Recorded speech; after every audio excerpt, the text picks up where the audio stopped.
கர்த்தருடைய வார்த்தைக்கு நேரம் நம்ம கடந்து போகிறோம். கொஞ்ச நேரம் கர்த்தருடைய வார்த்தையை தியானிக்க போகிறோம்.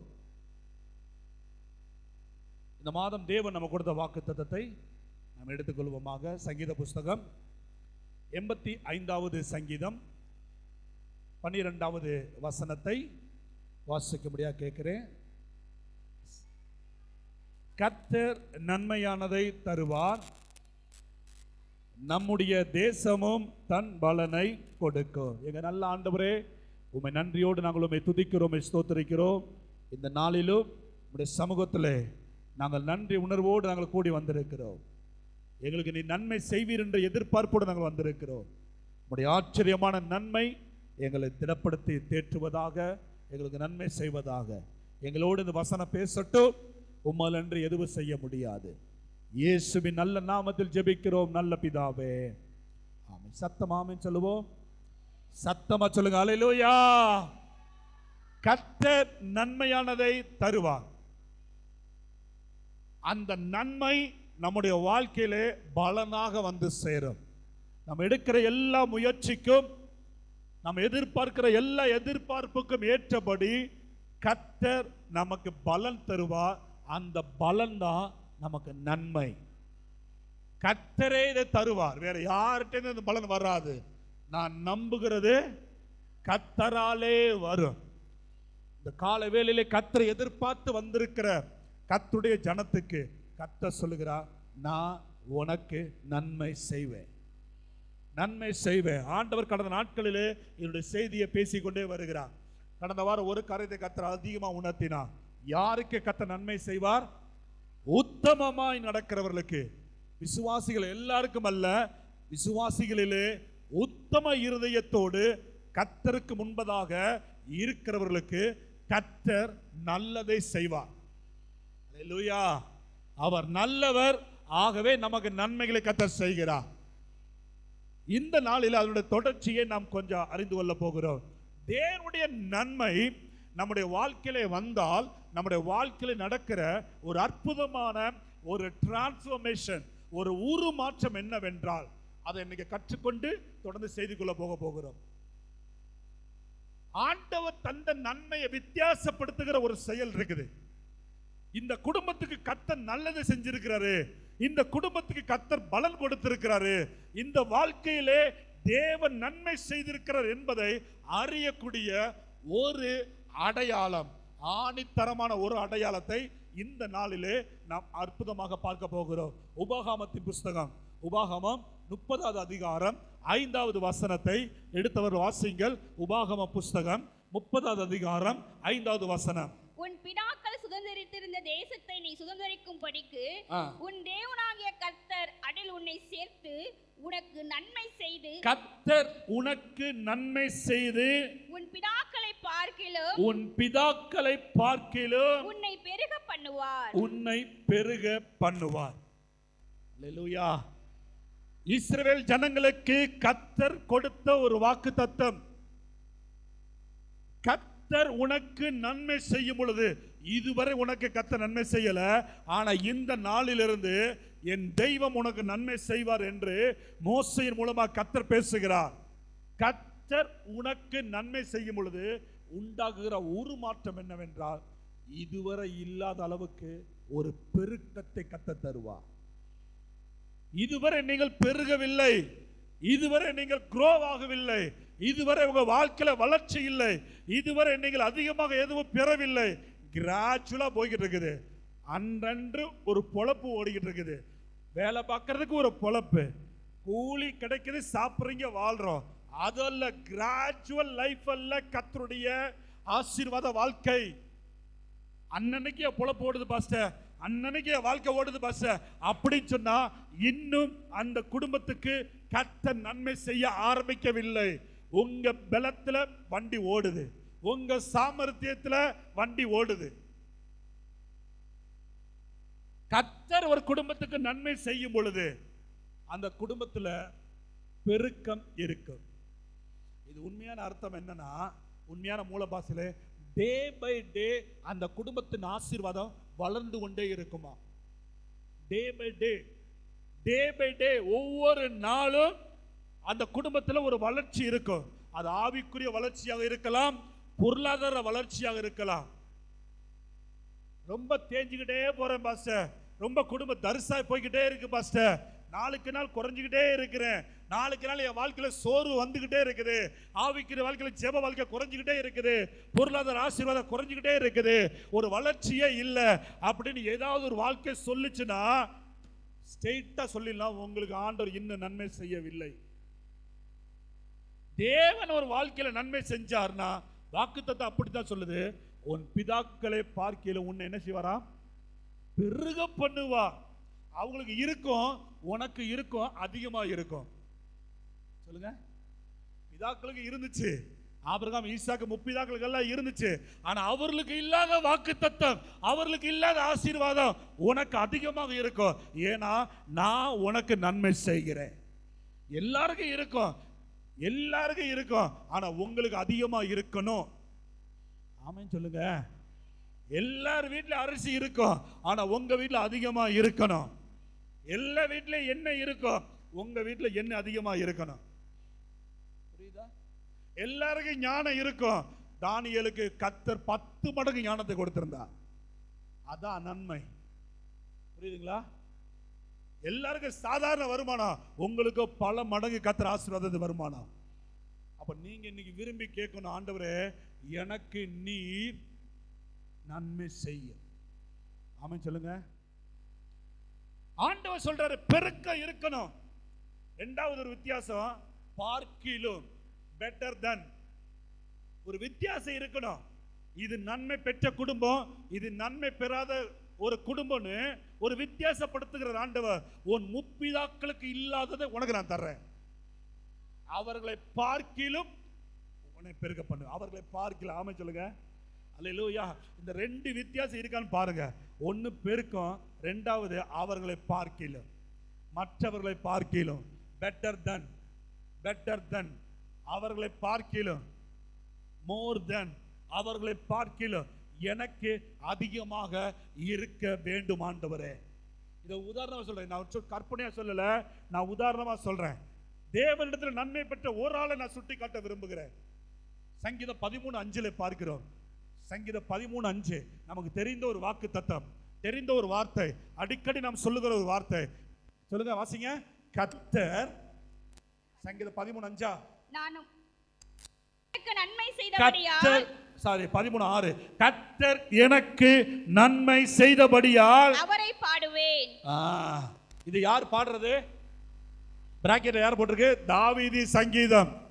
நல்லா புரிஞ்சுக்கோங்க, தாவீது சங்கீதம். தாவீது சொல்றாரு, எப்பா எனக்கு கர்த்தர் என்ன செஞ்சார்னா நன்மை செய்தார். சொல்லுங்க, என்ன செஞ்சாரு? நன்மை செய்தார். நன்மை செய்ததுனால நான் பாடுறேன். சரிப்பா, ஆண்டவர் உனக்கு நன்மை செஞ்சார்னா உன் வாழ்க்கையை குறித்து சொல்லு. உன் வாழ்க்கை எப்படி இருந்துச்சு? டே பை டே, நாளுக்கு நாள் உன் வாழ்க்கை எப்படி இருந்துச்சு அப்படின்னு சொன்னா அவனே எழுதுகிறான். 2 சாமுவேல் புஸ்தகம் 5வது அதிகாரம் 10வது வசனம். தாவீது குறித்து ஆவியான எழுது. தாவீது எப்படி இருந்தானா? வாசிங்க. 2 சாமுவேல் 5:10 வாசிங்க. நேரா வச்சு வாசிங்க சார். தாவீது நாளுக்கு நாள் விருத்தி அடைந்தான். நாளுக்கு நாள், எல்லாம் பாருங்க, எல்லாம் பாருங்க. டே பை டே விருத்தி அடைந்தான். போதும். கர்த்தர் எனக்கு நன்மை செஞ்சாரு, செஞ்சதுனால நாளுக்கு நாள் என் வாழ்க்கையில குறைவு வரல, தொய்வு வரல, ஒரு விருத்தி வந்துச்சு. உங்க குடும்பம் எப்படி இருக்குது கொஞ்சம் அலசி பாருங்க. நாளுக்கு நாள் என் குடும்பத்தில் ஆசீர்வாதம் பெருகுதா? நாளுக்கு நாள் சந்தோஷம் என் குடும்பத்தில் பெருகுதா? நாளுக்கு நாள் என் ஆவிக்குரிய வாழ்க்கையில வளர்ச்சி பெருகுதா? போன மாசம் 1 மணி நேரம் ஜெபம் பண்ண, இந்த மாசம் 1 மணி நேரம் 10 நிமிஷம் கூடி இருக்குது.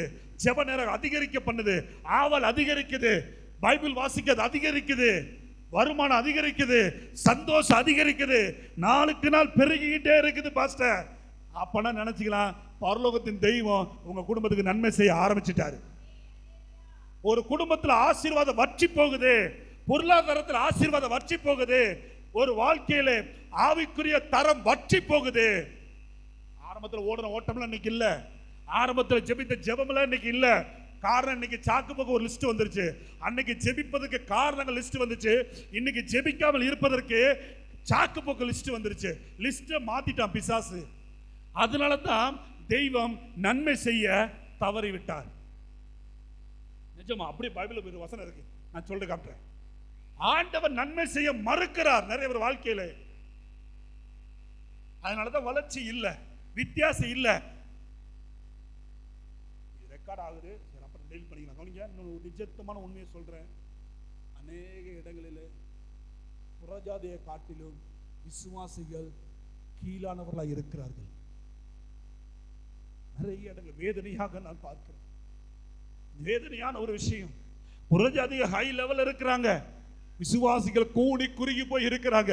இதுக்காகவா தெய்வம் உனக்காக ஜீவனை கொடுத்தார்? இதுக்காகவா கர்த்தர் தேடி தேடி உங்க குடும்பத்தை ரட்சித்தார்? உன்னை வித்தியாசப்படுத்தி காண்பிப்பதற்கு அல்லவா என் தெய்வம் அந்த புறஜாதியிலிருந்து உன்னை கொண்டு வந்தார். இன்னைக்கு வித்தியாசமே இல்லையப்பா. அவனை காட்டிலும் உன் குடும்பம் ரொம்ப கீழே போய்கிட்டு இருக்குது. இன்னும் அழுத்தமா சொல்ல போனா புறஜாதிட்ட போய் விசுவாசிகள் கையேந்தி நிற்கிறாங்க. நம்மகிட்ட கையேந்தி நிற்க வேண்டிய ஆட்கள் முன்னாடி விசுவாசிகள் போய் புறஜாதிட்ட கையேந்தி எனக்கு ஏதாவது செய்யுங்க, ஏதாவது கொடுங்க. ரொம்ப அவலட்சணமான ரொம்ப வேதனையா இருக்குது. கஷ்டம் ஒரு பக்கம் இருந்தாலும் இப்படி கர்த்தர் வாக்குத்தத்தத்தின்படி சொல்லல. வாக்குத்தத்தம் என்னவென்றா, நீ கேட்கிற எவனுக்கும் கடனை கொடுப்பாய், கடனோ நீ வாங்காதிருப்பாய். ஆமென். 2 ஆமென் வந்து அதுக்காக ஸ்தோத்திரம். ஒரு தேவனுடைய பிள்ளைகள் வைராக்கியமாக ஜெபம் பண்ணணும். ஆண்டவரே, ஏன் என் குடும்பத்துக்கு நன்மை செய்ய மறுக்கிறீர்? ஏன் என் குடும்பத்தை ஆசீர்வதிக்க தயங்குகிறீர்? ஏன் என்னை உயர்த்த தயங்குகிறீர்? வாக்குத்தத்தம் சொல்லி இருக்கிறது, என்னை பெருக பண்ணுவீர், என் பிதாக்களை பார்க்கிலும் என்னை வித்தியாசமாக வைப்பீர், இப்படிலாம் சொல்லப்பட்டிருக்கிறது. ஆனா நான் இருக்கிற கிராமத்துல, நான் இருக்கிற தெருவுக்குள்ள, நான் இருக்கிற பட்டணத்துக்குள்ள, நான் இருக்கிற அறிஞ்ச புறஜாதிகளுக்குள்ள நான் கூனி குறுகி போய் கிடக்கிறேன். ஏன் ஆண்டவரே, ஏன் ஆண்டவரே? நாளுக்கு நாள் வளர்வேன் என்று பார்த்தா கழுத தேஞ்சி கட்டெருமா போகுது. கட்டெருமா போனான்னு பரவாயில்ல, சித்தெருமா போய்கிட்டு இருக்குது. நாளுக்கு நாள் குறைந்து போய் கொண்டிருக்கிறார்கள் அநேக விசுவாசிகள். அவை சந்தோஷமா இருக்கிறான். தேவன் ஆராதிக்கிற பிள்ளைகள் முகத்துல சந்தோஷம் இல்ல. எங்க போச்சு? ஆனா ஆரம்பத்தில் ரட்சிக்கப்பட்ட புதுசுல அவ்வளவு மகிழ்ச்சியா இருந்தவர்கள் இன்னைக்கு ஒரு புறஜாதியிட்ட இருக்கிற சந்தோஷம் கூட விசுவாசி வாழ்க்கையில இல்லை. ஏன்? ஏன் அந்த நன்மை உங்களுக்கு கிடைக்கல? ஏன் அந்த நன்மை? இவன் சொல்றான், கர்த்தர் எனக்கு நன்மை செய்தபடியா நான் அழ மாட்டேன், நான் பாடுவேன். ஆமென் சொல்லுங்க. நான் பாடுவேன். சந்தோஷம் எனக்குள்ள இருக்குது. நாளுக்கு நாள் வளர்ச்சி எனக்குள்ள இருக்குது. நாளுக்கு நாள் வித்தியாசமா இருக்கிறேன். இரண்டாவது வித்தியாசப்படுத்தி காண்பித்தார் தாவீதை. எந்த ராஜாவை ஆசீர்வதிக்கிறதா இருந்தாலும் தாவீது என்ற ஒரு அளவு ஸ்கேலை வச்சு தான் கர்த்தர் ஆசீர்வதிக்கிறார். பைபிள் முழுது பார்த்தீங்கன்னா தெரியும். 62 ராஜாக்கள் வாசித்து பார்த்தா தெரியும். வடக்கு ராஜ்யம், தெற்கு ராஜ்யம் எல்லாம் சேர்த்து பார்த்து பார்த்தீங்கன்னா ஒவ்வொரு ராஜாவையும் ஆசீர்வதிக்கும் பொழுது தகப்பனாகிய தாவீதின் வழியில் நடந்தான், ஆசீர்வதிக்கிறேன். தகப்பனாகிய தாவீதின் வழியில் நடக்கவில்லை, கர்த்தர் ஆசீர்வதிக்கல.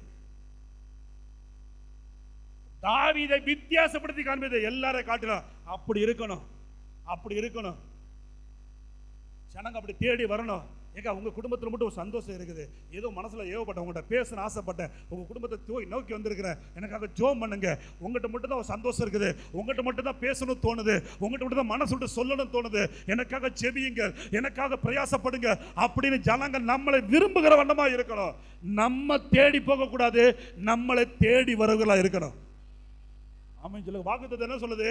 உதிக்கிற உன் ஒளியின் இடத்துக்கு ராஜாக்கள் வருவார்களாம். நீ பிரகாசமா வாழ்க்கை இருந்துச்சுன்னா அந்த வெளிச்சத்தில் கழிவுற ஒரு கூட்டம் வரும். நம்ம யார்ட்டையுமே நிக்க மாட்டோம். ஆமென் சொல்லுங்க. ஒரு விசுவாசிக்கு அந்த வைராக்கியம் வேணுங்க. அந்த வைராக்கியம் வேணும். என் வீடை கர்த்தர் கலங்கரை விளக்காக மாற்ற வேண்டும், என் வாழ்க்கையை கலங்கரை விளக்காக மாற்ற வேண்டும். எனக்கு அப்படிதான் ஒரு வைராக்கியம். இந்த சபையை ஒரு கலங்கரை விளக்காய் மாற்ற வேண்டும். லைட் ஹவுஸா இருக்கணும். வழி தப்பி திரிகிற ஜனங்களுக்கு என் வீடு வழிகாட்டியாக இருக்க வேண்டும், என் வாழ்க்கை வழிகாட்டியாக இருக்க வேண்டும், என் சபை வழிகாட்டியாக இருக்க வேண்டும். அப்படி விரும்பணும்.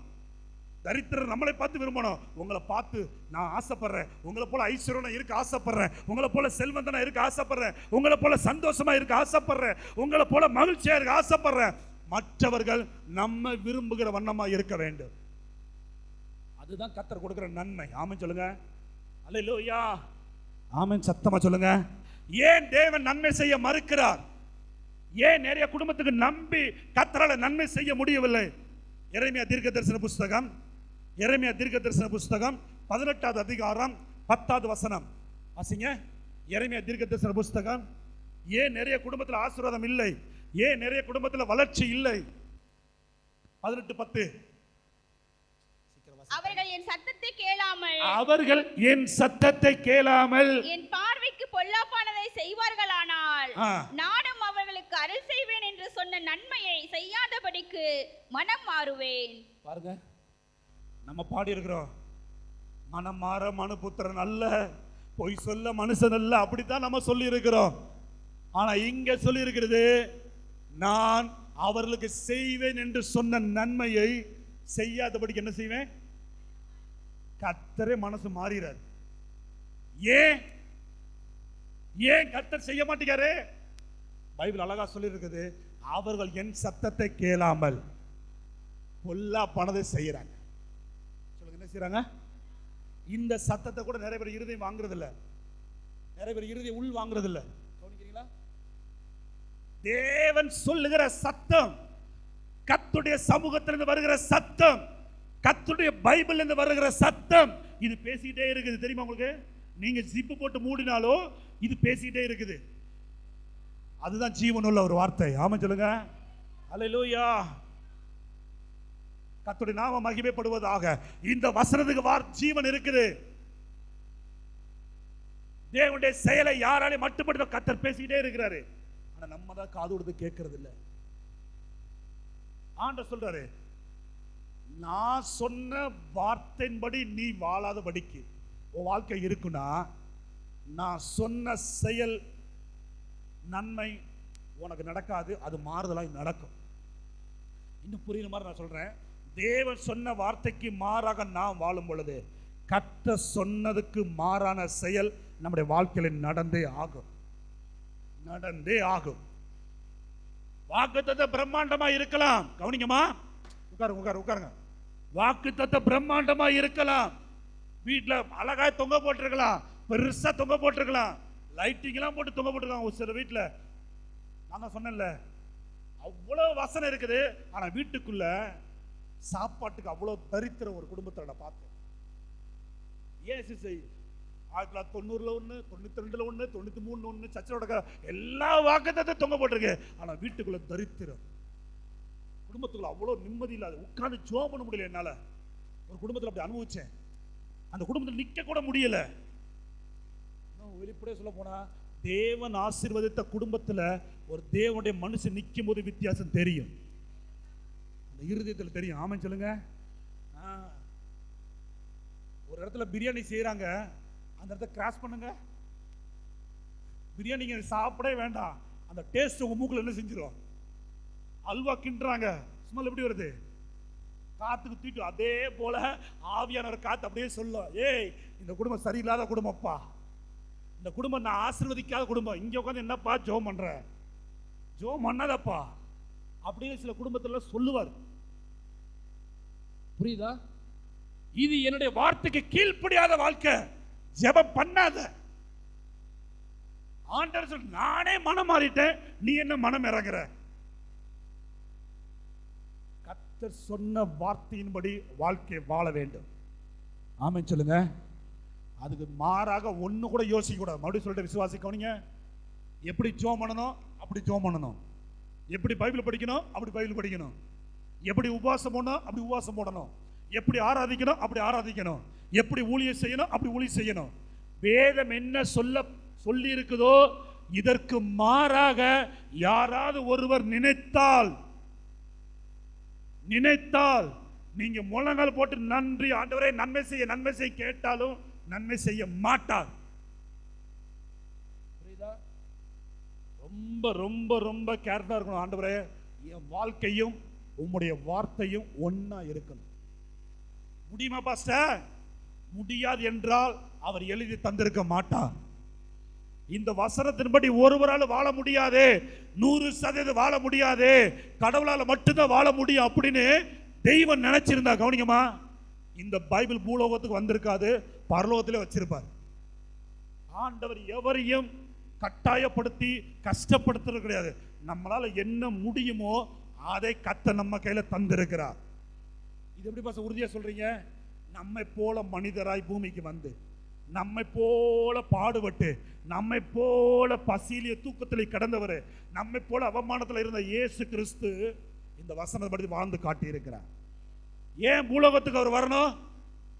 நிறைய பேர் சொல்லிடக்கூடாது, அவர் என்னப்பா மேல உட்காந்து சொல்லிட்டு போயிடுவாரு, வந்து பார்த்தா தான் நம்ம கஷ்டம் தெரியும், ஏன் கஷ்டம் வாழ்ந்து பார்த்தா தான் தெரியும். நிறைய பேர் சொல்றோம்ல, அவங்க என்ன ஈஸியா சொல்லிடுவாங்க, பாஸ்ட் ஈஸியா சொல்லிடுவாரு, ஏன் குடும்பத்துல வந்து ஏன் வாழ்க்கையை வாழ்ந்து பார்த்தா தான் தெரியும் அந்த பெயின் அப்படின்னு யாரும் தெய்வத்தை பார்த்து சொல்லிடக்கூடாது என்பதற்காக தெய்வம் மனு அவதாரம் எடுத்தது. ஏப்பா, உன்னை போல நானும் பிறந்துட்டேன், உன்னை போல நானும் மனுஷனா இருந்து அப்பா அம்மா கீழே இருந்து உன்னை போல பாடுபட்டு சாப்பாட்டுக்கு கஷ்டப்பட்டு சாப்பிட்ற பசியில போறாரு, ஒரு காய் கூட கிடைக்கல, பசியில கிடந்தாரு, தூங்குறதுக்கு இடம் கிடையாது, வீடு கிடையாது. ஏசப்பாக்கு வீடு கிடையாது தெரியுமா? ஏசப்பா வீடு இல்லாம தெரு தெருவா அலைஞ்சிருந்தாரு, அங்கங்க கிடைக்க கிணத்தண்டியில மரத்தண்டியில தூங்கிட்டு கிடந்தாரு. நம்மளை போல பாடுபட்டவர் அப்பேற்பட்ட சொல்றாரு, பிதாவே நீர் எனக்கு சொன்னபடியே நான் செய்து முடித்தேன். யோவான் 17 அதிகாரத்தில் 3 வசனம் பார்த்தீங்கன்னா தெரியும், நீர் எனக்கு நியமித்து சொன்ன எல்லா வசனத்தின்படி நான் வாழ்ந்து முடிச்சிட்டேன், நான் வர ரெடியா இருக்கிறேன். இப்படி நம்ம ஜெபிக்கணும். நிறைய பேர் இதுல சொல்லுவாங்க, அப்ப இயேசு யார்கிட்ட கேட்டாரு? இவரே கடவுள் சொல்றீங்க, இவர் பிதாவே சொல்றாரு, யாரை நோக்கி கேட்கிறாரு? நிறைய பேர் விதண்டாவாதம் பேசுவாங்க. அவர் ஏன் அப்படி சொன்னார்னா, அந்த இடத்துல நீ இருந்தா இப்படிதான் சொல்ல வேண்டும் என்பதற்கு நமக்கு ஒரு அடிச்சுவட்டை கத்த வச்சுட்டு போயிருக்காரு. நீங்கள் உங்க காலத்தை சொல்லணும், பிதாவே எனக்கு நியமித்ததெல்லாம் செஞ்சு முடிச்சிட்டேன், நான் பரலோகத்துக்கு வர ரெடியா இருக்கிறேன் அப்படின்னு நீங்க சொல்ல தயாரா? அதுதான் பரலோகத்துக்கு வருவதற்கு முதல் குவாலிஃபிகேஷன். பவுல் சொல்றாரு பாருங்க, தேவனே என் விசுவாச ஓட்டத்தை ஓடி முடித்து விசுவாசத்தை காத்துக்கொண்டேன், ஏன்னா இது முதல் நீதி கிரீடம் எனக்காக வைக்கப்பட்டிருக்கிறது, நான் பரலோகத்துக்கு வர்றேன் ஆண்டவரே. சோ கத்த சொன்ன வார்த்தைக்கு மாறாக கவனிச்சுக்கோங்க, ஒரு நாள் யோசிக்க கூடாது. இதுக்கு விரோதமாக, இந்த வசனத்துக்கு விரோதமாக நான் பிரசங்கித்தாலோ இல்ல வேற ஒரு தூதன் வந்து வேற ஒரு தீர்க்கதரிசி வந்து சொன்னாலோ தயவு செய்து நம்பாதிருங்கள். யார் எதை சொன்னாலும் குருட்டு மணிக்கு நம்பிடாதீங்க. அவங்க சொல்றது, அவங்க ஜெபிக்கிறது வசனத்தின்படி இருக்குதா, அவங்க வாழ்க்கை வசனத்தின்படி வாழ்றாங்களா அப்படின்னு நினைச்சு அந்த வார்த்தையை ஏற்றுக்கொள்ளுங்கள். அல்லேலூயா. யூடியூப்ல போறதுனால இதை ரெக்கார்ட் பண்றேன், ரொம்ப முக்கியம். வெளுத்ததெல்லாம் பால் அல்ல, சொல்றதெல்லாம் பிரசங்கம் அல்ல, கூட்டமெல்லாம் கத்தரை அமைக்கிற கூட்டம் கிடையாது. சாத்தான் தன்னுடைய தந்திரத்தை கலைகளை விதைத்துக் கொண்டிருக்கிறான்.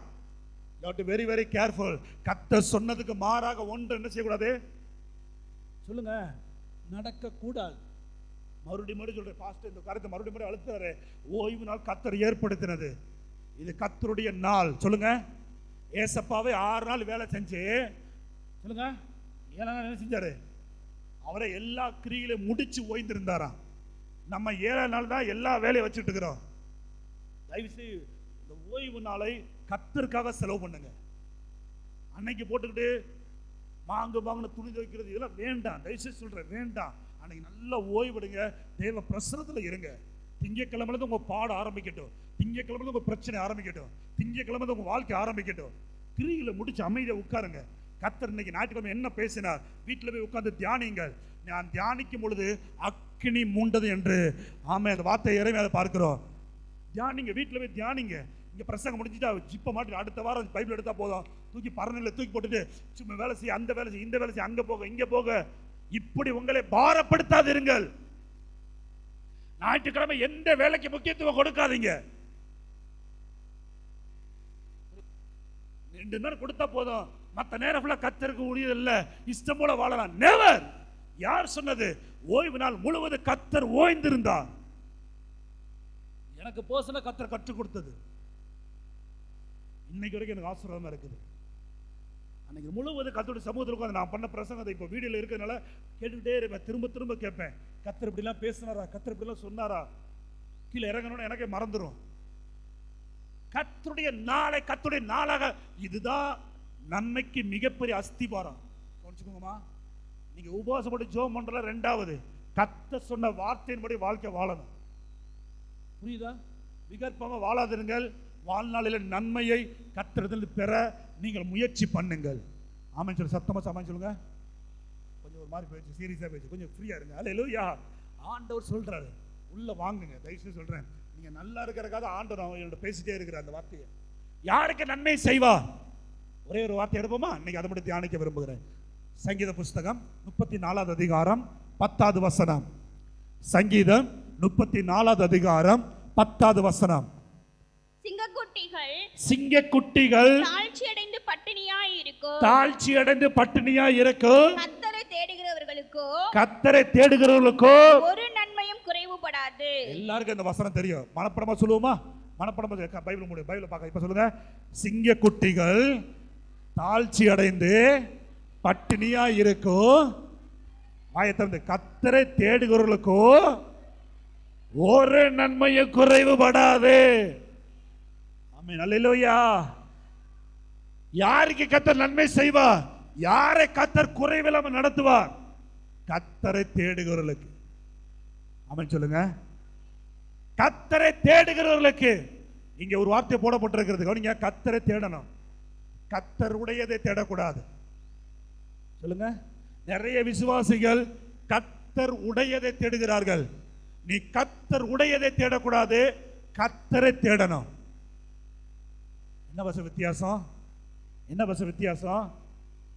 ஆண்டவர் தருகிற ஆசீர்வாதத்துக்காக சபைக்கு வருவாங்க, கர்த்தர் கொடுக்கிற நன்மைக்காக சபைக்கு வருவாங்க.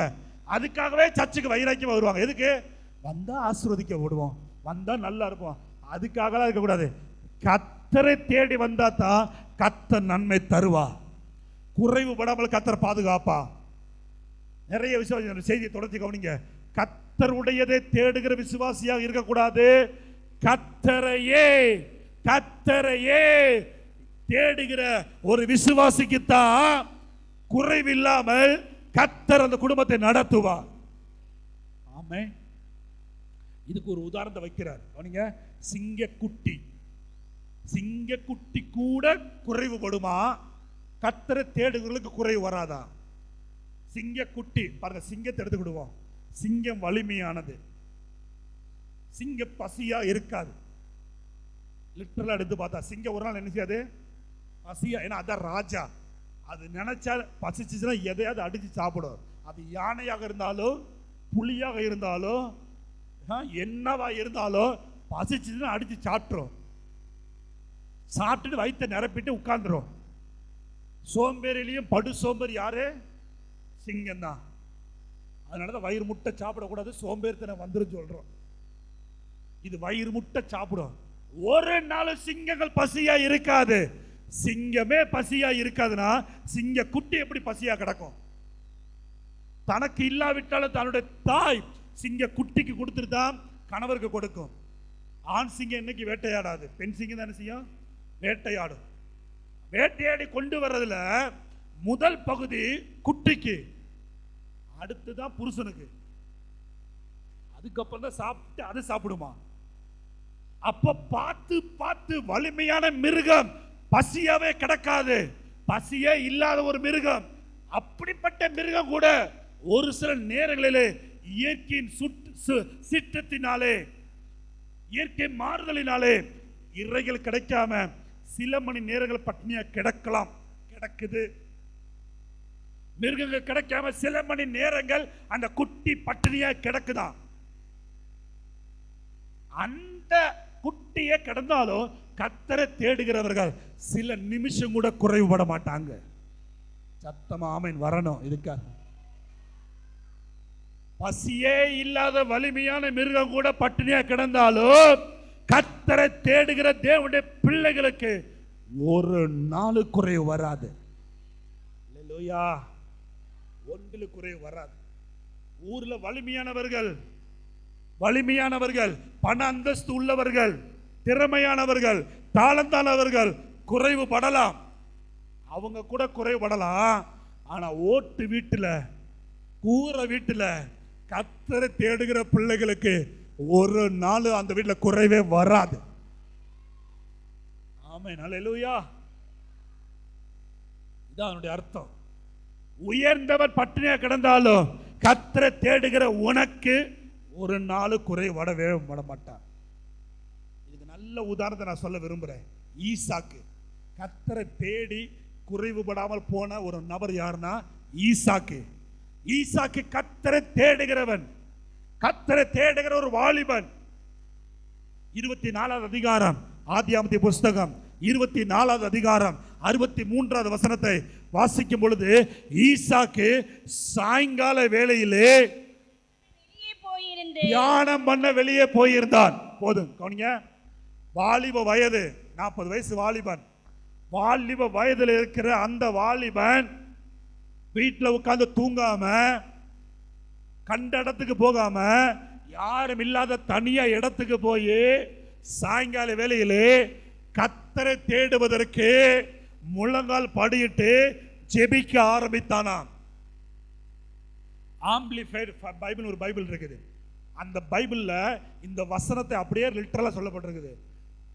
Isaac went out to meditate and bow down in the open country in the evening.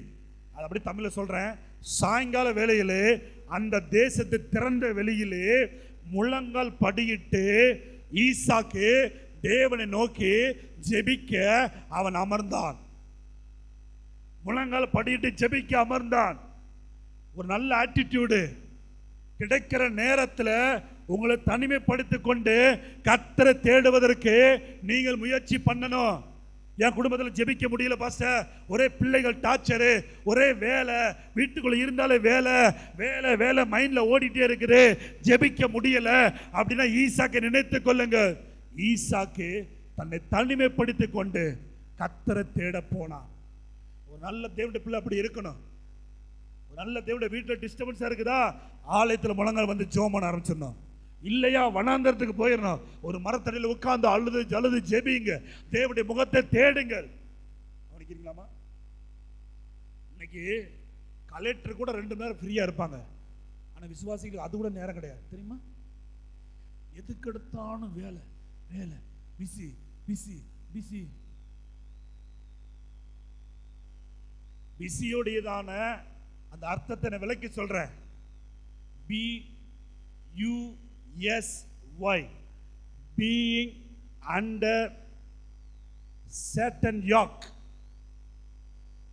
being under certain yoke அதான் அர்த்தம். பிசாசுடையதான நுகத்தடியில இருக்கிற வாழ்க்கை தான் பிஸியான வாழ்க்கையா. நான் ரொம்ப பிஸி பாஸ்டர் அப்படி ஒருத்தர் சொல்றானா அவனை பிசாசு கண்ட்ரோல் வச்சிருக்கான்னு அர்த்தம். ஒரு ஊழியக்காரர் ஜெபிக்க நேரம் இல்ல, பைபிள் படிக்க நேரம் இல்ல, ஊழிய ரொம்ப பிஸியா இருக்குது அப்படின்னா எழுதி வச்சுக்கோங்க. பிஸினா பிசாசுடைய அண்டர்டேக்ல இருக்கிற ஊழியக்காரர். தேவ சமூகத்தில் அமராம எனக்கு நேரம் இல்லை, ஜெபிக்க நேரம் இல்லை, பைபிள் வாசிக்க நேரம் இல்லை, ரொம்ப பிஸி அப்படின்னா நீங்களே ஒரு பெரிய ஃப்ளெக்ஸ் அடிச்சு வீட்டில் ஒட்டிருங்க. நான் பிசாசுடையதான நுகத்தடியிலே இருக்கிற மகன் மகள். அதுதான் பிஸியான வாழ்க்கை.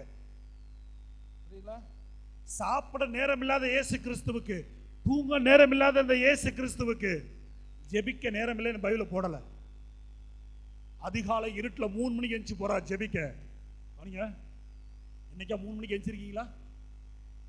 3 மணிக்கு எந்திரிச்சு முழங்கால் படிட்டு இயேசு 3 மணி நேரம் ஜெபம் வரான். 3 மணிலேருந்து 6 மணி நேரம் ஜெபம் வரான். சாயங்கால வேளையில இயேசு தனித்து ஜெபம் பண்ண மலையின் மேலே ஏறினா. ஊழியம் முடிஞ்சிச்சு, வீட்டில் ரெஸ்ட் எடுக்கலாம், ஆளு தூங்கலாம், நெவர் ஓடுறாரு மலைக்கு. சரி ரைட்டு, நல்ல ஊழியம் முடிஞ்சிச்சு, சாயங்காலம் வரை ஊழியம். அடுத்த சாயங்காலம் ஜெபிக்க நேரம் இல்லை. உடனே அடுத்து என்ன பண்ணாரு? Night prayer. நைட்டு மலையில ஏறாரு. எப்படி பாருங்க உங்க லைஃப்ல எப்படி நீங்க பிரேயர் டைம் செட் பண்றீங்க?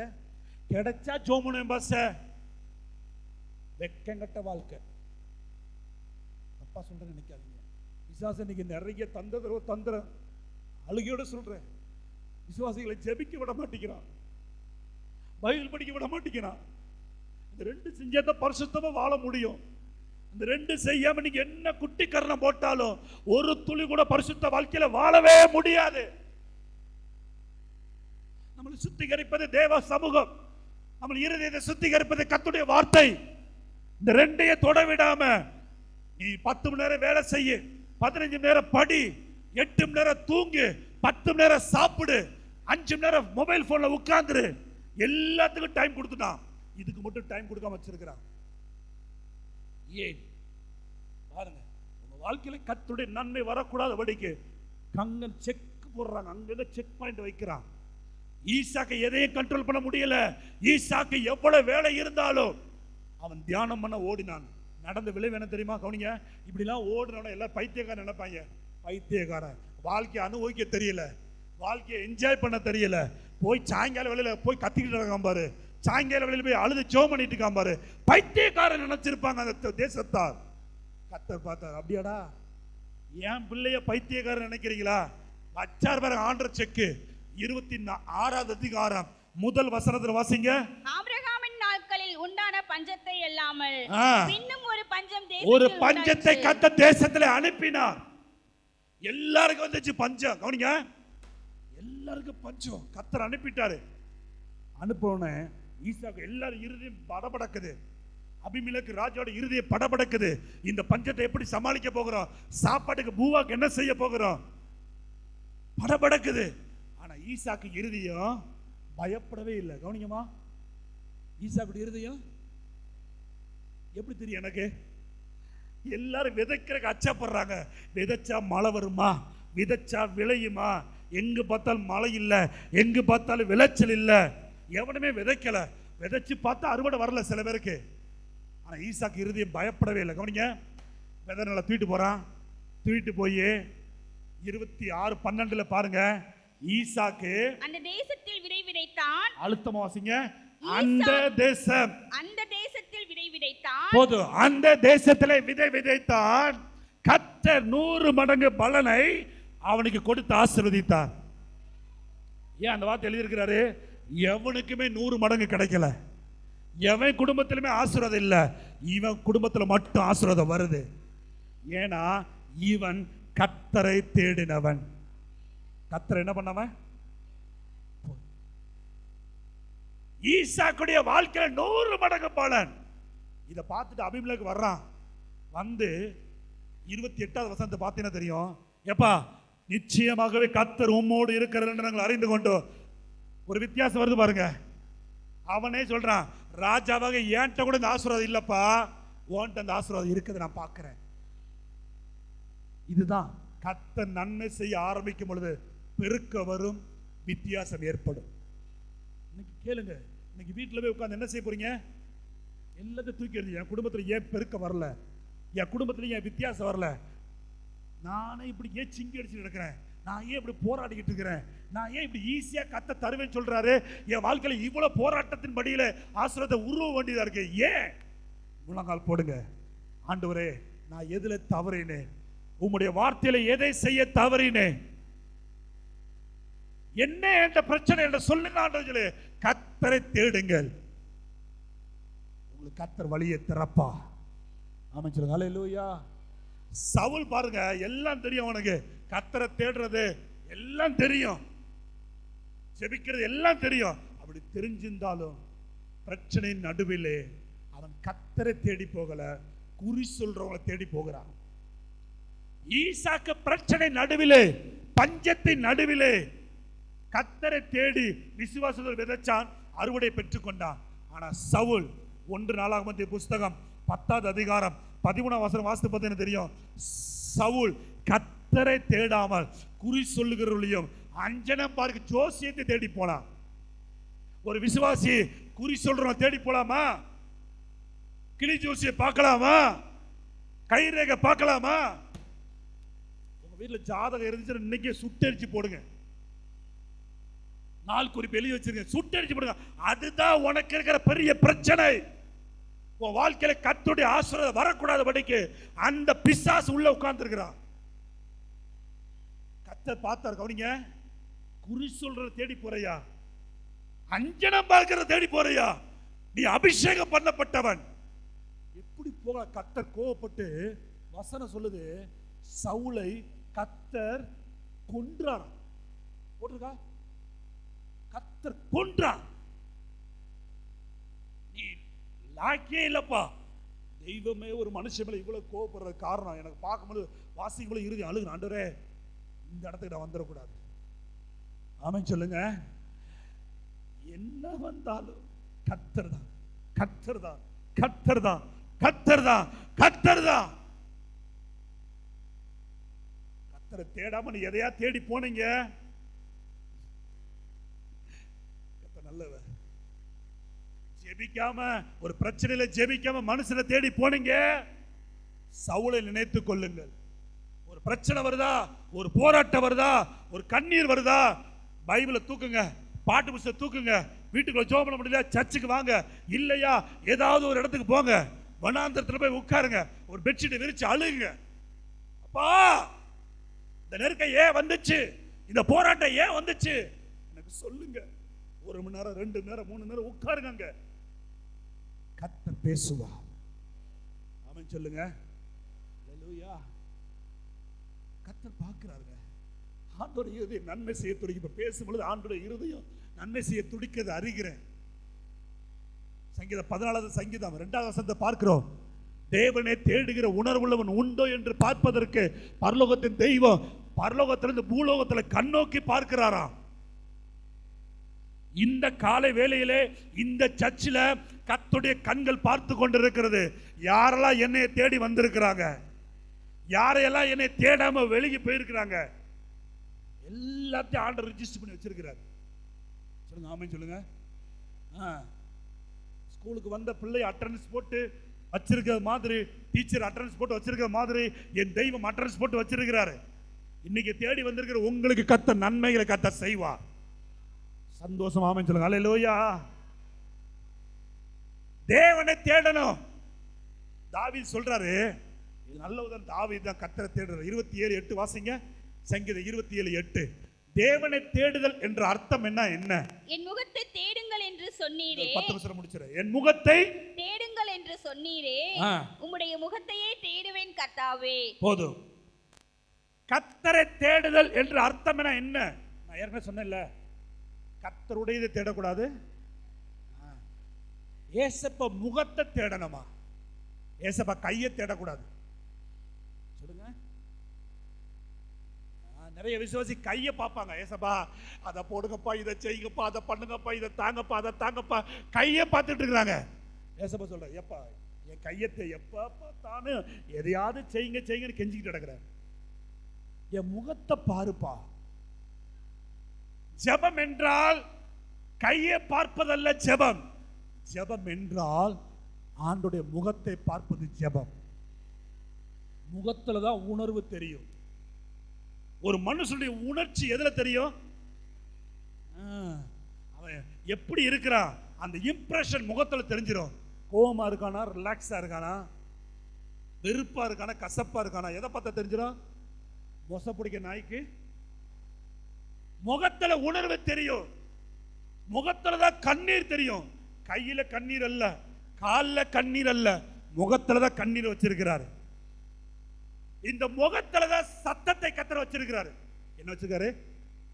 Voice, the voice of God. கவனிங்கம்மா, முகத்துல என்ன இருக்கு? சத்தம். இந்த முகத்துல தான் இருதயமே தெரியுமா, அகத்தின் அழகு. அப்ப ஏன் ஆண்டவர் முகத்தை பார்க்க சொல்றாரு?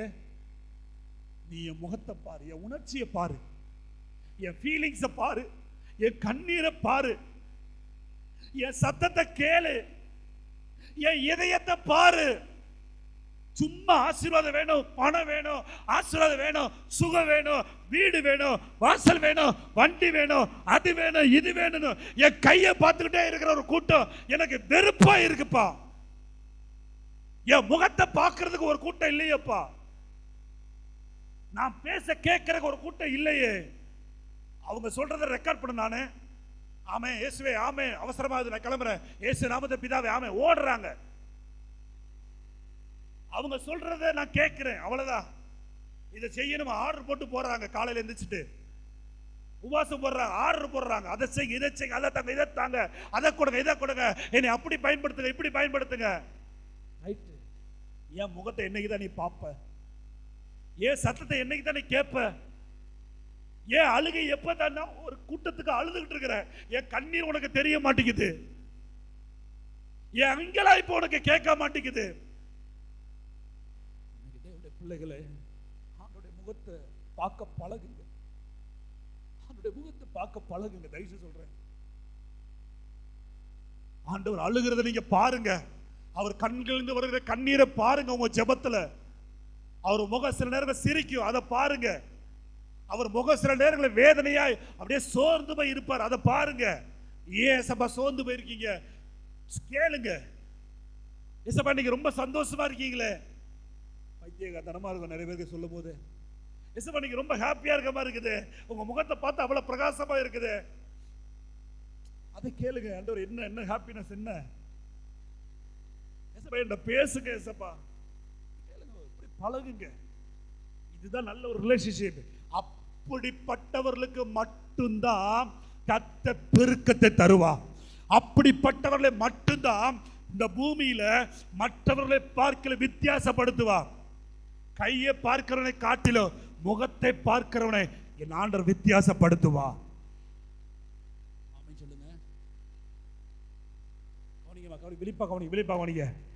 ஏசப்பா முகத்தை தேடுங்க, அதிகாலையில பாருங்க. தாவீது அப்படி பார்த்து பார்த்து பழகுனால தான் கவனிங்க. ஆபிரகாமை பார்த்து இந்த வார்த்தை கர்த்தர் சொல்லல, ஈசாக்கை பார்த்து சொல்லல, மோசையை பார்த்து சொல்லல, சாலமோனை பார்த்து சொல்லல, தாவீதை பார்த்து மட்டும் சொல்றாரு, என் இருதயத்துக்கு ஏற்றவன். இந்த பூமியிலேயே நான் அதிகமா ஒரு ஆளை லவ் பண்றேன்னா தாவீது தான். ஏன்னா இருதயத்தோட மேட்ச் ஆகுது பாரு. எப்பயுமே என் முகத்தை பார்த்துட்டே இருப்பான்ப்பா, என் இதயத்தை பார்த்துட்டே இருப்பான், நான் நினைக்கிறத செய்வான், நான் நினைக்கிறத செய்வான், நான் அழுதுனா அவன் அழுவான், நான் சிரிச்சேன்னா அவன் சந்தோஷமா இருப்பான், நான் சொன்னேன்னா அவன் செய்வான். பணம் இருந்துச்சு, திறமை இருந்துச்சு, ஆலயத்தை கட்டணும் வேகம் இருந்துச்சு. கவனிங்க, ஆலயத்தை கட்ட வேகம் இருந்துச்சு, பணம் இருந்துச்சு, திறமை இருந்துச்சு, ஆட்கள் எல்லாம் இருந்தாங்க, எல்லா அனுகூலமும் இருந்துச்சு. ஏசப்பா வந்து தாவீது சொல்றாரு, சச்சனி கட்டக்கூடாது. பாருங்க, அப்படியே டிராப் பண்ணிட்டான், செய்யல. நீங்கள் என்ன செஞ்சிருப்பீங்க? பிசாசு பேசுறான், பிசாசு பேசுற, சர்ச்சு கட்டக்கூடாதுன்னு. போ பிசாசே, ஆண்டவருக்காக ஆலயத்தை கட்டுறதுக்கு பிசாசு தடை பண்றான். பேசுறது ஆண்டவர், அது கூட உனக்கு புரிய மாட்டேங்குது. ஒரு நேரத்தில் கர்த்தர் பாரப்படுத்துவார், நல்லா தெரிஞ்சுக்கோங்க. நான் அனுபவிச்ச பாதையை சொல்றேன். சில இடங்களை போகும்போது கர்த்தர் சொல்லுவாரு, உட்கார சொல்லுவாரு, அங்கேயே வேகப்படுத்திட்டு இருப்பாங்க, ஆண்டு இங்க உட்கார சொல்லுவாரு. அப்படி அனுபவிச்சிருக்கிறேன். அந்த ஜோமன் அப்படி சொன்னார், ஆண்டு அங்க ரொம்ப கூப்பிட்டுட்டே இருக்காங்க, ஜோமன் ஃபர்ஸ்ட் உட்காரு, அப்புறம் போகலாம். அப்படி பழகினதுனால தான் ஊழி இன்னைக்கு நசுங்கி போகாம கர்த்தர் வச்சிருக்கிறாரு. பல பேருக்கு ஆசீர்வாதமா கர்த்தர் வச்சிருக்காரு. நீங்க வேகப்படுத்துகிற நேரத்தை கர்த்தர் குறிக்கிட்டு, மகளே சிட் டவுன், நான் பேசணும் உன்கிட்ட. நீங்க வேகமா கிளம்பிட்டு இருக்கீங்க, டக்குனு உட்கார்றது உங்களுக்கு எப்படி இருக்கு மைண்ட் செட்டு? உட்கார முடியாது. இதுதான் நம்ம ஆண்டவர் இறுதி நம்ம பழகலை. ஒரு பொருள் ஆசையா எடுப்பேன், நானும் எடுத்திருக்கேன் நிறைய பொருள். ஒரு பொருள் ஆசையா எடுத்தேன், தம்பிக்கு ட்ரெஸ் வாங்குவோம், எனக்கு ஒரு ட்ரெஸ் எடுக்கணும் ஆசையா, ஓப்பனாக சொல்றேன்ல, தம்பிக்கு ட்ரெஸ் எடுக்க, எனக்கு ஒரு ட்ரெஸ் எடுக்கணும்னு ஆசைப்பட்டேன். நல்லா இருக்கு, ஒரு கலர் ஷர்ட் எடுப்போம், ஆசைப்பட்டு எடுத்து வச்சேன் சைஸை. பாசம் நல்லா இருக்கு, எடுத்துக்கோங்க அப்படின்னு சொன்னாங்க. அடுத்த செகண்ட் ஆண்டவர் சொன்னார், வை, உன் பிள்ளைக்கு தான் எடுக்க வந்த, கிளம்பு. இஞ்சி போனால் 600 ட்ரெஸ், அவ்வளோதான், வையின்னு சொன்னார் ஆவியானவர். வச்சேன், வச்சது விளைவே என் மனைவி எனக்கு சண்டே வந்துடுச்சு. நல்ல ட்ரெஸ் ஏன் விட்டுட்டு வர்றீங்க, கிளம்பு, போ, வீட்டுக்கு போவோம். வந்தாச்சு, எடுக்கவே இன்னைக்கு எடுக்கும். ஆவியான கீழ்ப்படிய பழகு. ஏசப்பா சொல்லிட்டே இருக்கிறார். தயவுசெய்து சொல்றேன், ஏன் நன்மை செய்ய கர்த்தர் மறுக்கிறார்? இவன்கிட்ட பேசுறது வேஸ்ட். இவனுக்கு எதுக்கு நான் கொடுக்கணும்? இவனுக்கு எதுக்கு நான் பெருக்கத்தை கொடுக்கணும்? மற்றவங்களை போல ஏன் வித்தியாசப்படுத்தி காட்டணும்? காட்டுவாரா காட்ட மாட்டாரா? தேவன் முகத்தை தேடுங்க. எதை தேடக்கூடாது? சத்தமா சொல்லுங்க, எதை தேடக்கூடாது? ஏசப்பா டெய்லி ஜெபம் பண்ணுங்க. ஏசப்பா நீங்க தர்ற ஆசீர்வாதத்தை காட்டிலும் எனக்கு நீங்க முக்கியம் ஆண்டவரே. நான் இன்னைக்கு வரைக்கும் ஜெபம் பண்ணிட்டு இருக்கேன். ஆண்டவரே நீங்க என்ன ஆசீர்வதிக்காம நான் நாசமா போனாலும் பரவாயில்ல, இது ரெக்கார்ட் ஆகுது. நீங்க என்ன ஆசீர்வதிக்காம என் வாழ்க்கை நாசமா போனாலும் பரவாயில்ல, உங்களை மட்டும் நான் விட மாட்டேன், உங்களை மட்டும் நான் விட மாட்டேன் ஏசப்பா. ஏன் பாஸ்டர் சொல்ற எனக்கு துர்ச்செய்தியா சொல்ற? இல்ல, ஆசீர்வாதம் இன்னைக்கு இருக்கும் நாளைக்கு இருக்காது. ஆனா கர்த்தர் என்றென்றைக்கு நம்மளோட தங்கி இருக்க விரும்புகிறவர். அல்லேலூயா. அப்படி தேடுங்க. கர்த்தருடைய முகம். ஒரு 5 நிமிஷம் கொடுத்து முடிச்சிடறேன். 5 நிமிஷம் எடுத்துக்கிட்டா சரி, 5 நிமிஷம். தேவனை எப்படி தேட வேண்டும்? சுறுசுறுமா வாசிங்க. சங்கீதம் 105:4 வாசிங்க. ஒரு 5 நிமிஷம். கர்த்தரையும் அவர் வல்லமையையும் நாடுங்கள், அவர் சமூகத்தை நித்தமும் தேடுங்கள். ஏசப்பாவுடைய சமூகத்தை நித்தமும் தேடுங்க, டெய்லி தேடுங்க. இன்னைக்கு டயர்டா இருக்குது, தேடாம விட்டுட்டேன், நாளைக்கு பாத்துக்கிறேன். இல்லை, ஏசப்பாவுடைய முகம் ஒரு நாளும் மறைக்கப்படக்கூடாது உங்க வாழ்க்கையில. டெய்லி சொல்லுங்க. எப்படி சொல்லுங்க? எல்லாரும் பேசுங்க. எல்லாரும் எழுத நிப்பாட்டுங்க. ஏசப்பா முகத்தை எப்படி தேடணுமா? டெய்லி சொல்லுங்க. டெய்லி சொல்லுங்க. Daily daily daily. இன்னும் அழுத்தமான சொல்ல போறேன், கவனிங்க. இன்னும் அழுத்தமான சொல்றேன். காலையில எந்திரிச்சு உங்க முகத்தை கண்ணாடியிலயோ செல்போன்லயோ பார்ப்பதற்கு முன்பதாக ஏசப்பா முகத்தை பார்த்துருங்க. ஏசப்பா முகத்தை பார்க்காம உங்க முகத்தை கண்ணாடியில பார்க்காதீங்க, மனுஷ முகத்தை பார்த்துறாதீங்க. Daily daily. பாச எனக்கு 60 வயசு ஆச்சு, அம்மாக்கெல்லாம் 70 வயசு தாண்டிச்சு. டெய்லி ஜெபம் பண்ண முடியுமா? டெய்லி என்னால ஜெபம் பண்ண முடியுமா? வயசு மூப்பு இப்படி காரணம் சொல்லுவோம் நம்ம. பைபிள்ல 84 வயது ஒரு பாட்டி 77 வருஷமாக 17 வயசு வரைக்கும் கல்யாணம் ஆச்சு. 17 வயசுல கல்யாணம் ஆச்சு. அடுத்த சில நாட்களில் கணவர் இறந்து விட்டார். 17 வயசுல இருந்து 7 வருஷம் தான் வாழ்ந்தவள். அடுத்து 84 வயது வரைக்கும் 77 வருஷம் கிட்டத்தட்ட ஏசப்பா சமூகத்தில் உட்கார்ந்துட்டார். உபவாசம், ஜெபம். லூக்கா சுவிசேஷம் 2வது அதிகாரம் வீட்டில் போய் வாசிங்க. லூக்கா சுவிசேஷம் 2வது அதிகாரம் 36 37 பார்த்தீங்கன்னா தெரியும். 77 வருஷம் எங்கேயுமே போகலாமா? பாட்டியமா சொல்றேன், உங்களுக்கு தான் சொல்றேன். ஜெபம், உபவாசம், ஜெபம், உபவாசம், ஆராதனை. அப்படியே நான் வந்து உபவாசம் கூட உங்களுக்கு இருக்க சொல்லல, டெய்லி ஜெபம் பண்ணுங்க நான் சொல்றேன். எந்த வயதினரும் கர்த்தரை தேட முடியும் என்பதற்கு இந்த ஒரு உதாரணம். 84 வயது கிழவி 77 வருஷமாக கர்த்தர் முகத்தை தேடிக்கிட்டு இருக்கிறார். அதனால கிடைச்ச பலன் என்ன தெரியுமா? யாருக்குமே கிடைக்காத ஒரு பாக்கியம் அவளுக்கு கிடைச்சிச்சு. இயேசுவை பார்க்கிற ஒரு தரிசனம் அவளுக்கு கிடைச்சிச்சு. ஆமென் சொல்லுங்க. அல்லேலூயா. கர்த்தரை தேடுங்கள், நித்தமும் தேடுங்க. பாயிண்ட். இன்னைக்கு தேடுனேன், நாளைக்கு ரொம்ப டயர்டா இருக்குது, நாளைக்கு வச்சு பார்த்துக்கிறேன். இல்லை, உன் நன்மை தடைப்பட்டு விடும், உன் ஆசீர்வாதம் தடைப்பட்டு விடும். டெய்லி தேடுறவங்களுக்கு தான் கர்த்தர் பெருக்கத்தை தருவா. டெய்லி கர்த்தருடைய சமூகத்தை தேடுறவங்களுக்கு மட்டும்தான் இந்த பூமியிலே மற்றவர்களை காட்டிலும் உங்களை வித்தியாசப்படுத்தி கர்த்தர் வைப்பா. 2வது எரேமியா தீர்க்கதரிசி புஸ்தகம் 29வது அதிகாரம் 13ஆம் வசனம் வாசிப்பது தெரியும். எரேமியா தீர்க்கதரிசி புஸ்தகம் 29:13 பார்த்தீங்கன்னா தெரியும். உங்கள் முழு இருதயத்தோடு என்னை தேடுவீர்களானால் போதும். முழு இருதயத்தோடு கர்த்தரை தேட வேண்டும். அப்படிங்கம்மா, டெய்லி தேடணும், முழு இருதயத்தோடு தேடணும். அப்போ இதுல ஒரு கூட்டம் இருக்குது, அரகுற மனசோடு சர்ச்சில் உட்கார்ந்துருப்பாங்க, அரகுற மனசோடு ஜெபத்தில் உட்கார்ந்துருப்பாங்க. எப்படா பிரேயர் முடியும், எப்படா ஆராதனை முடியும், எப்படா ஜெபத்தை முடிப்போம், எப்படா 1 மணி நேரம் ஓடும். அறகுறையான மனசோடு உட்கார்ந்து இருக்கிறவன் கர்த்தருடைய முகத்தை பார்க்கவே முடியாது. முழு இருதயத்தோடு முழு வாஞ்சியோடு கர்த்தரை தேட வேண்டும். நாம சொல்லுங்க. டெய்லி தேடணும். வாய்த்த சொல்லுங்க. எப்படி சொல்லுங்க? தினந்தோறும் தேடணும், முழு இருதயத்தோடு தேடணும், முழு இருதயத்தோடு தேடணும். முழு இருதயத்தோடு தேடுறவனுக்கு ஒரு வித்தியாசம் இருக்குது. அறகுறையான இருதயத்தோடு தேடுறவனுக்கு முழு இருதயத்தோடு தேடுற வித்தியாசம் இருக்குது. தாவீது முழு இருதயத்தோடு தேடினான். சங்கீதம் 103:1-2 பார்த்தீங்கன்னா தெரியும். என் ஆத்துமாவே கர்த்தரை ஸ்தோத்திரி, என் முழு உள்ளமே என் முழு உள்ளத்தோடு கர்த்தரை துதித்தவன். அப்பேற்பட்ட தாவீதுக்கு ஒரு பிரச்சனை வந்துச்சு. அந்த பிரச்சனையில கவனிங்க, உள்ளவா உள்ளவா வசனத்தை கேள பழகு. கவனிங்க கவனிங்க, நீங்க முழு இருதயத்தோடு தேடுறீங்களா, அறகுறையான இருதயத்தோடு தேடுறீங்களா? இந்த அடையாளம் இருந்துச்சுன்னா நீங்க பார்த்துக்கோங்க தயவு செய்து. முழு இருதயத்தோடு தாவீது தேடினான். அவனுக்கு ஒரு பிரச்சனை வந்துச்சு. அந்த பிரச்சனையில அவன் சொன்ன ஒரு வார்த்தையை பாருங்க. 2 சாமுவேல் புஸ்தகம் 24வது அதிகாரம் 14வது வசனம். 2 சாமுவேல் புஸ்தகம் 2 சாமுவேல் புஸ்தகம் பைபிள் எடுப்பா. யாசோ பைபிள் எடு.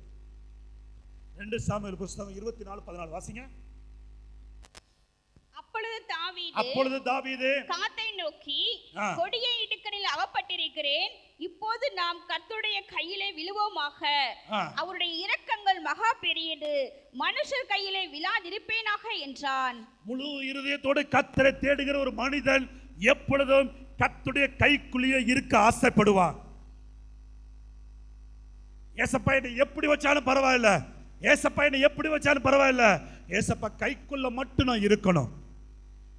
இது ஒரு அடையாளம். இது முழு இருதயத்தோடு தேடினவனுடைய அடையாளம். அறகுறையான இருதயத்தை தேடினவனை அடையாளப்படுத்த விரும்புகிறேன். 2 நாளாகமத்தி புஸ்தகம் 15வது அதிகாரம் 2வது வசனத்தை பார்த்தீங்கன்னா தெரியும். ஆசா கர்த்தரை தேடினான். ஆசா கர்த்தரை தேடினான். 15 பாருங்க, 15 வாசிங்க.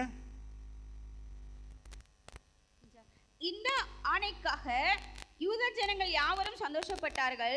தங்கள் முழு இருதயத்தோடும் ஆணையிட்டு தங்கள் முழு மனதோடும் அவரை தேடினார்கள். போதும். ஆசாவு ஜனங்களை முழு இருதயத்தோடு தேடினார்கள் என்று எழுதப்பட்டிருக்கிறது. அப்படி அவங்க நினைச்சுக்கிட்டு இருந்தாங்க. கவனிங்கம்மா, நான் முழு இருதயத்தோடு தான் தேடிக்கிட்டு இருக்கிறேன், முழு இருதயத்தோடு தான் கர்த்தரை கும்பிட்டுக்கிட்டு இருக்கிறேன் அப்படின்னு நினைச்சுக்கிட்டு இருந்தாங்க. ஆனா முடிவில் அவங்க எப்படி கர்த்தரை தேடினார்கள் என்பதை கர்த்தர் வெளிச்சம் போட்டு காட்டிட்டார். 16வது அதிகாரம் 12வது வசனத்தின் கடைசி வார்த்தையை வாசித்து பார்த்தா தெரியும். ஆசா வியாதி படுக்கையிலே கர்த்தரை அல்ல பரிகாரியை, டாக்டரை தேடி போனான். கர்த்தருடைய சமூகத்தில் உட்கார்ந்து ஏன் எனக்கு இந்த வியாதி வந்தது, ஏன் எனக்கு கொள்ளை நோய் வந்தது, ஏசப்பாட்ட கேட்காம போய் பரிகாரிகளை தேடி போனான். கடைசி அவனுடைய முடிவு பரிதாபமாக முடிந்தது. கர்த்தரை முழு இருதயத்தோடு தேடுகிறவன் எல்லா சூழ்நிலையிலையும் கர்த்தரை மட்டும்தான் சார்ந்திருப்பான். இந்த சூழ்நிலையில அங்க போலாமா, இங்க போலாமா, இந்த பிரச்சனையில அவங்கள போய் பார்க்க போலாமா, இவங்கள போய் பார்க்க போலாமா, அந்த அதிகாரத்தை நோக்கி போலாமா, இந்த அதிகாரத்தை நோக்கி போலாமா, பிசாசு ஏவுவான். ஆனா நீ முழு இருதயத்தோடு கர்த்தரை தேடுகிற பிள்ளையா இருந்தால் யார் எனக்கு வேண்டாப்பா, கர்த்தரை மிஞ்சின அதிகாரம் இல்லை, கர்த்தரை மிஞ்சின நபர் இல்லை, கர்த்தரை மிஞ்சின வல்லமை இல்லை என்று சொல்லி கர்த்தருடைய பாதத்தில் அவர் விழுந்து கிடப்பார். சத்தம் ஆமென் சொல்லுங்க விசுவாசிக்கிறவர்கள். இதான் முழு இருதயத்தை தேடுகிற அடையாளம். ஆமென் சொல்லுங்க. அல்லேலூயா. கர்த்தருடைய நாமம் மகிமைப்படுவதாக. நித்தமும் தேடணும், முழு இருதயத்தோடு தேடணும். 2 நாளாகமம் 34:3 பார்க்கிறோம். யோசியா விக்கிரகத்தை எல்லாம் தூக்கி எறிஞ்சிட்டு கர்த்தரை தேடினான். 34:3 பார்த்தீங்கன்னா தெரியும். விக்கிரகத்தை தூக்கி எறிஞ்சிட்டு கர்த்தரை தேடினான். கவனிங்க, 3 ரொம்ப முக்கியம். இதுவரை கவனிக்க விட்டாலும் இதுல கவனிங்க. பாவத்தோடு கர்த்தரை தேடக்கூடாது, அசுத்தத்தோடு கர்த்தரை தேடக்கூடாது. ஜெப நேரத்தில் மட்டும் பரிசுத்தம், மற்ற நேரத்தில் இஷ்டம் போல வாழ்ற வாழ்க்கை, இஷ்டம் போல பேசுற பேச்சு, அப்படிப்பட்டவர்களுக்கு நன்மைகளை கர்த்தர் தர மாட்டார். நீ பாவத்தை விட்டு விலகி பரிசுத்தமா இருந்தால் மட்டும்தான் கர்த்தருடைய முகம் உனக்கு தென்படும். யோசியாவுக்கு வயசு என்ன? முதல் வசனத்தில் போட்டிருக்கு 34:1, 8 வயசு. யோசியா கர்த்தரிடத்தில் ஜெபிக்கும் பொழுது அவன் வயசு என்ன? எத்தனை வயசு? ஜாஸ்வாக்கு வயசு என்ன? என்னமா? 10 வயசு. இவனோட 2 வயசு கம்மியானவன் தான் யோசியா ராஜாவாக உட்கார்ந்துருக்கிறான். கொஞ்சம் கூட கற்பனை பண்ண முடியுதா? 8 வயசு பையன் எல்லாரையும் கூப்பிடுறான். எப்பா, நம்ம ஊர்ல எந்த விக்கிரம் இருக்கக்கூடாது, ஏசப்பா மட்டும்தான் கும்பிடணும், எதையும் கும்பிடக்கூடாது யாரும், எல்லாத்தையும் தூக்கி கடாசுங்க, எல்லாத்தையும் உடைங்க. ஒரு 8 வயசு பையனுக்குள்ள வைராக்கியம் இன்னைக்கு நிறைய விசுவாசிகளுக்கு இல்லை. இச்சையை விட முடியல, பாவத்தை விட முடியல, பொய் சொல்றதை விட முடியல, கெட்ட சிந்தனை விட முடியல, இன்னும் சொல்ல போனா சீரியலை விட முடியல, கெட்ட நண்பர்களை விட முடியல, பண ஆசையை விட முடியல. 8 வயசு பையனுக்கு இருந்தத வைராக்கியம் இன்னைக்கு யார்கிட்ட இருக்கு? 84 வயது கிழவி டெய்லி ஜெபித்தா. நடுத்தர வயது உள்ள வாலிபனாகிய தாவீது முழு இருதயத்தோடு கர்த்தரை தேடினான். 8 வயசு குழந்தை பாவத்தை விட்டு பரிசுத்தமாய் கர்த்தரை தேடினது. இவங்களால முடியும்னா நம்மளாலையும் முடியும். ஆமென் சொல்லுங்க. 8 வயது உள்ளவர்கள் இங்க இருக்கிறீங்க, நடுத்தர வயது உள்ளவர்கள் இருக்கிறீங்க, வயதான பாட்டியமாவும் இருக்கிறீங்க. அப்ப எல்லாரும் கர்த்தரை தேட வேண்டும். பிள்ளைகளுக்கு பழக்குங்க, பிள்ளைகளுக்கு பழக்குங்க. தயவுசெய்து சொல்றேன், ஜெபத்தின் முக்கியத்துவத்தை நீங்க ஜெபிக்க வீட்டில் கற்றுக் கொடுத்து பழக்குங்க. ஆராதனை முக்கியத்துவத்தை பழக்குங்க. சபையில் இப்படி இருக்கணும் சொல்லி கொடுங்க. எங்க மேல வந்து சர்ச்சிலே அடிக்கும், முடிக்குமா? நான் சொல்லி முடிக்கிறேன். இந்த கண்டிச்சா இந்த மாதிரி கண்டிக்கணும். என் பிள்ளை வெளியே தருதலை என்ன செய்யக்கூடாது? சுத்தக்கூடாது. தேவ சமூகம் உங்க பிள்ளை ஆராதிக்கிறதா கொஞ்சம் பாருங்க. ஆராதிக்கல மண்டல 4 போடு போடுங்க, கையை தூக்கி ஆராதி, முழங்கால் போட்டு ஆராதி. புரியுதா? பிள்ளைகளை பாருங்க, அப்பப்போ பார்க்குறீங்க, இனி கவனிங்க. 8 வயசு குழந்தைய சரியா அந்த அம்மா வளர்த்துருந்தாங்க. நம்ம பிள்ளைய சரியா வளர்க்கணும். ஏன்னா கர்த்தர் நம்மை பெருக பண்ண விரும்புகிறார்.